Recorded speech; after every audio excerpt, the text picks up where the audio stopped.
என்சொல் கேள்வி நேயர்களுக்கு வணக்கம்.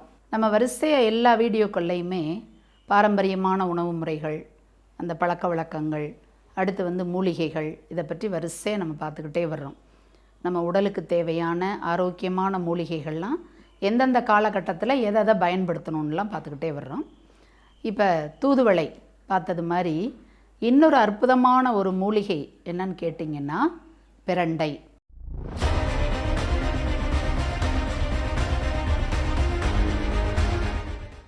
இந்த பிரண்டையை நீங்கள் பார்த்தீங்கன்னா இதை பாருங்கள், இந்த ஜாயிண்ட் எப்படி இருக்குன்னு பாருங்கள். நம்மளுடைய உடம்பில் எல்லாம் இந்த கை, பந்து கிண்ண மூட்டு, கீழ் மூட்டு, மேல் மூட்டு இப்படி இருக்கு இல்லையா, இதே மாதிரி எல்லா மூட்டுகளும் எப்படி இணைஞ்சிருக்குதோ அதே போல் தான் இந்த பிரண்டை இருக்கும். அதனால தான் இந்த பிரண்டை மூட்டு வலிக்கு உகந்த ஒரு மூலிகை அப்படின்னு சொல்லி சொல்கிறாங்க. இந்த பிரண்டையை நம்ம எவ்வளவுக்கு எவ்வளவு நம்ம உணவில் சேர்த்துக்கிறோமோ அந்த அளவுக்கு நமக்கு இருக்கக்கூடிய மூட்டு வலியாக இருக்கட்டும், கால் வலியாக இருக்கட்டும், அங்கங்கே பேக் பெயினாக இருக்கட்டும், எல்லாமே நிவாரணமாகும். சரி, இந்த பிரண்டையை நம்ம எப்படி சுத்தம் பண்ணுறது அப்படின்னு சொல்லி கேட்டால், இது கண்டிப்பாக கை லேசாக அரிக்கும். அப்போ நம்ம என்ன செய்யணும்னா, கையில் நம்ம ஆயில், ஏதாவது ஒரு ஆயிலை தடவிக்கிட்டு அந்த பிரண்டையை என்ன செய்யணும்னா இப்படி தோல் உரிக்கணும். இப்படியே உரித்து நம்ம என்ன செய்யணும்னா அப்படியே இப்படி உள்ள இந்த இதை எடுக்கணும். நான் இந்த க்ளீன் பண்ணி எல்லாமே எடுத்து வச்சுருக்கேன் பாருங்கள். இந்த பிரண்டை நம்ம என்ன செய்யலான்னா தொகையலாகவும் அரைச்சி சாப்பிடலாம், தூதுவளை போல் குழம்பு வச்சு சாப்பிடலாம். இதை உடைச்சி எடுத்ததுக்கப்புறம் நம்ம என்ன செய்யணுன்னா கல் உப்பு போட்டு நல்லா ஒரு 4 முறை இதை நல்லா கழுவணும். ஏன்னு கேட்டால் இதுக்கு அரிப்பு இருக்குது இல்லையா, அதனால் நல்லா கழுவி எடுத்து சுத்தம் பண்ணி இப்படி வச்சுக்கிறணும். இதை குழம்பு வைக்கிற முறை எப்படின்னு கேட்டால், அந்த தூதுவளை குழம்பு எப்படி நம்ம வச்சோமோ அதே இன்க்ரீடியன்ஸ் தான், வேறு மாற்றமே இல்லை. வெங்காயம் போடணும், பூண்டு போடணும், தக்காளி போடணும், அதுக்கப்புறம் அது வதங்கினதுக்கப்புறமா விளக்கெண்ணெயில் வதக்கணும். அடுத்து இந்த பிரண்டையை போடணும். பிரண்டையை போட்டு நல்லா வதக்கணும். நல்லா வதக்குனதுக்கு அப்புறம்தான் குழம்பு மிளகாய்த்தூள். குழம்பு மிளகாய்த்தூள் எங்கள்கிட்ட இல்லை அப்படிங்கிறவங்க தனி மிளகாய்த்தூள், மல்லித்தூள் இது போட்டுக்கிறணும். போட்டுட்டு நல்லா வதக்கி ஆற வச்சதுக்கப்புறம் அரைச்சி எடுத்துக்கிறணும். அரைச்சி எடுத்துட்டு திரும்ப வாணலியை வச்சு கொஞ்சம் விளக்கெண்ணையும் கொஞ்சம் அதை விட கூட நல்லெண்ணெயும் ஊற்றணும். ஊற்றிட்டு அதே போல் வெந்தயம் 1/4 டீஸ்பூன் போடணும். அது பொரிஞ்சதுக்கப்புறம் கடுகு, உளுந்தம்பருப்பு போட்டு இந்த சின்ன வெங்காயம் நல்லா பொடிசாக நறுக்குனது நல்லா ஒரு பவுலுக்கு ஆகிற மாதிரி அதை போட்டு வதக்கணும். வதக்குனதுக்கப்புறம் இந்த அரைச்ச விழுதை அதில் ஊற்றி நல்லா கொதிக்க விடணும். இந்த பிரண்டைக்கு நல்லா கொதிக்க விடணும். நான் தூதுவளைக்கு சொன்னேன் ஒரு 2-3 கொதி வந்தாவே போதும் அப்படின்னு சொல்லி சொன்னேன். ஆனால் இந்த பிரண்டைக்கு நல்லா நீங்கள் கொதிக்க விடணும். ஏன்னு கேட்டால் இதில் கொஞ்சம் அரிப்பு இருக்குங்கிறதுனால நல்லா கொதித்து அந்த எண்ணெயெல்லாம் சுற்றி பிரிஞ்சு வந்ததுக்கப்புறம் நான் சொன்ன மாதிரி புளி ஒரே 1 டீஸ்பூன் ஊற்றணும். அவ்வளோதான். ஊற்றி நீங்கள் இறக்கிற வேண்டியது.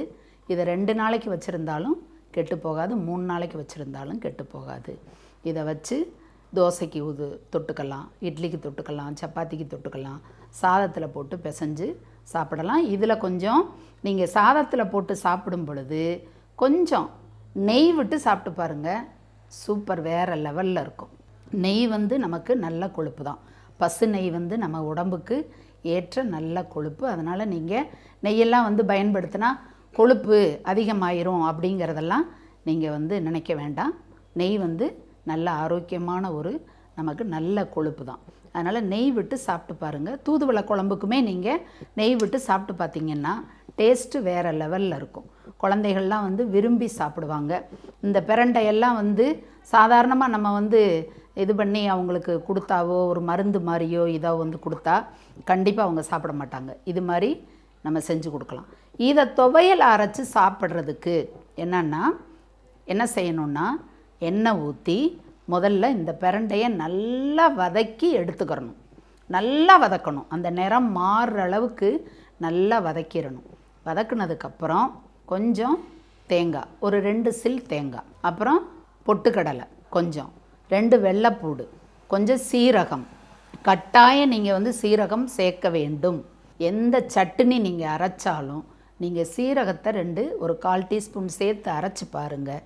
அதனுடைய டேஸ்ட்டு வேறு லெவலில் இருக்கும். அப்போ வெள்ளைப்பூடு, சீரகம், அதுக்கடுத்து தேங்காய் ஒரு 2 சில்லு போதும், பொட்டுக்கடலை ஒரு 2 ஸ்பூன் போதும். இது போட்டதுக்கப்புறம் ஒரு துண்டு புளி, ஏன்னு கேட்டால் இந்த அரிப்பை வந்து எடுக்கிறதுக்காக ஒரு துண்டு புளி அதையும் போட்டு வதக்கிடணும். வதக்கிட்டு நீங்கள் இதை வந்து துவையலை அரைச்சி நீங்கள் சாப்பிட்டு பாருங்கள். அந்த துவையலை கூட சாதத்துக்கு போட்டு சாப்பிடலாம். சில பேர் வந்து உளுந்தம்பருப்பு போடுவாங்க. அப்போ உளுந்தம்பருப்பு நீங்கள் போட்டிங்கன்னா நீங்கள் பொட்டுக்கடலை சேர்க்க வேண்டியதில்லை. உளுந்தம்பருப்பு ஒரு சில்லு தேங்காய் அது மட்டும் சேர்த்தா போதும். புளி 2 வெள்ளைப்பூடு கண்டிப்பாக சேர்க்கணும், சீரகம் சேர்க்கணும். இது முதல்லே வதக்கி எடுத்துடுறோம்.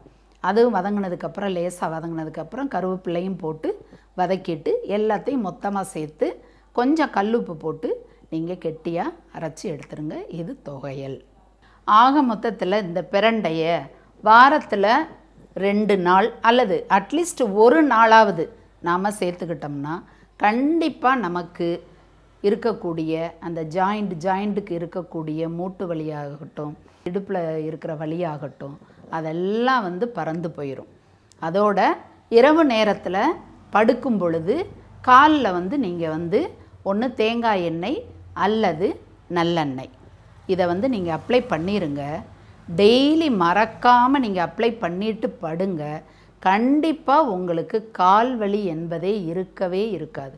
நீங்கள் இரவு நேரம் படுக்க போகிறப்ப, பெட்டில் படுக்க போகிறப்ப நீங்கள் கண்டிப்பாக காலில் நல்லா தேங்காய் எண்ணெய், ஒரு நாள் தேங்காய் எண்ணெய் தேய்ங்க, ஒரு நாள் வந்து நல்லெண்ணெய் தேய்ங்க. அப்படி தேய்ச்சிட்டு ஒரு டவல் விரித்து, ஏன்னா பெட்லாம் ஆயிடக்கூடாது இல்லையா, அதனால் வந்து அதுக்குன்னு தனியாக ஒரு டவல் விரித்து நீங்கள் காலை வச்சு நீங்கள் படுத்துக்கங்க. கால் வலி என்பதே இருக்கவே இருக்காது. இரவு நேரத்தில் நிறைய பேருக்கு கால் உளைச்சல்லாம் இருக்கும்.